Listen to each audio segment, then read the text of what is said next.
Bismillahirrahmanirrahim. Today's topic of discussion is pulmonology pulse.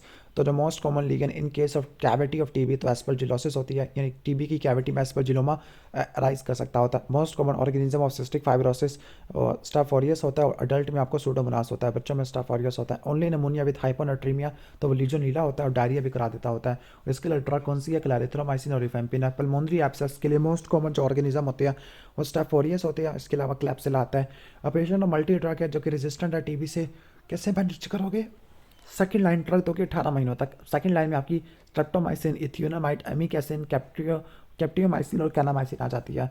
Always add steroid जब आपको extra प्लमोनरी TB देखने को मिलता है। एक पेशेंट है टीबी की मेडिकेशन ली और फौरन कोलैप्स हो गया और डेड हो गया, तो मोस्ट कॉमन काज क्या हो सकता है? ओके, एडिशन हो सकता है ड्यू टू रिफेम्पिन। रिफेम्पिन क्या करती है? Rifampin cause the induction of steroid. Okay, सही हो गया, यानी स्टीरॉइड के मेटाबॉलिज्म को बढ़ा देती है, तो उसकी वजह से क्या होगा? एडिसोनियन क्राइसिस हो जाएगा। क्रॉनिक स्मोकर है, कफ है, हिमोप्टेसिस और अपर लिम्स की वीकनेस हो गई है, और अपर लिम के रिफ्लेक्सेस भी एब्सेंट हो गए हैं। ठीक हो गया, ओके। वीकनेस ऑफ अपर लिम है तो, और कफ हिमोप्टेसिस है तो लैम्बर्ट ईटन माइस्थेनिक सिंड्रोम हो सकता है due to small cell cancer है। इसके बाद फाइन इंस्पायरेटरी क्रैपिटेशन है। Think about interstitial lung disease. Interstitial lung disease के बारे में आपने सोचना होता है, सही है। लेकिन अगर कोर्स एंड इंस्पायरेटरी है तो अपने पल्मोनरी एडिमा के बारे में सोचना है। ठीक हो गया, दोबारा बता दूँ। फाइन अगर एंड इंस्पायरेटरी क्रैपिटेशन या क्रैकल्स फाइन है तो इंटरस्टिशियल लंग डिजीज है, और अगर कोर्स है तो ये पल्मोनरी एडिमा होता है। Most common ligand of SLE in lungs तो एल्वियोलाइटिस होती है। Most common ligand of rheumatoid arthritis in lungs तो पल्मोनरी फाइब्रोसिस होती है। सिस्टिक फाइब्रोसिस के लिए 4 सीटी कराते हैं, okay.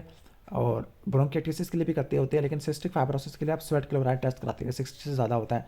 Only 3 cause of hemorrhagic pleural फिन। हेमरेजिक प्लूरल फिन एक तो टीबी में होती है, कैंसर में होती है, एमटीबी से रट्टा मारना, मैलिग्नेंसी, टीबी और पल्मोनरी इंफेक्शन या पल्मोनरी बॉलिज्म।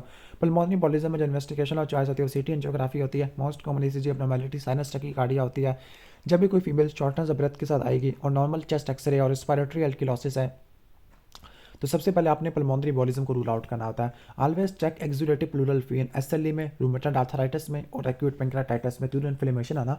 इसके बाद है कि always give long acting beta 2 agonist with steroid for better outcome. सही हो गया, फॉर एस्थमा। ठीक है, कंफर्मेटरी टेस्ट ऑफ एस्थमा और सीओपीडी तो आपने स्पायरोमेट्री लंग फंक्शन टेस्ट कराना होता है। टीबी नॉन इन्फेक्शस हो जाता है आफ्टर 2 वीक्स ऑफ ट्रीटमेंट। वैसे 2 महीने मैंने पढ़ा था, लेकिन 2 वीक्स इसने लिखा हुआ है। एब्सेस और ब्रोंकिटिस को डिफरेंशिएट करती है फीवर की इंटेंसिटी के ऊपर।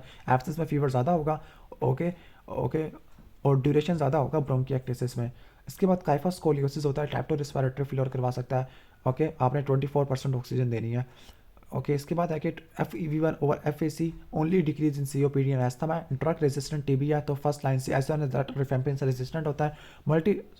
मल्टी रेजिस्टेंट यही आइसोनियाजोल रिफेम्पिन से रेजिस्टेंट होता है, और ड्रग रेजिस्टेंट तो किसी से भी हो सकता है। एक्सटेंसिव XTR आइसोनियाजोल रिफेम्पिन है, कोई नहीं लोन है उसको भी सेकंड लाइन ड्रग है, लाइक कैप्रियोमाइसिन, एमिकैसिन और कानामाइसिन होती है। टीबी ड्रग जो कि रिट्रोवल्वर ऑप्टिक न्यूराइटिस करवाती है तो विथिम्ब्यूटल होती है। Always do liver test, renal test in general before TB treatment है। सही हो गया, ओके, ठीक है। और आपने HIV की टेस्टिंग भी करनी है बिफोर द टीबी ट्रीटमेंट।